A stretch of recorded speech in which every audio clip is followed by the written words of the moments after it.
Вот приехали на мой любимый остров. Посмотрите, сколько орлов. Красиво. Я его очень люблю, этот остров. Ни индийцев тебе никаких, никого нету. Вот наши туристы на снорклинг едут. А мы остались на острове. Сейчас повара будут готовить нам еду.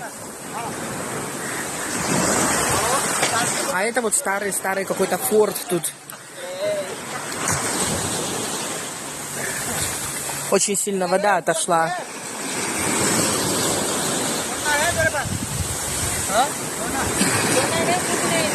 Все, пока-пока, туристы. Скоро увидимся.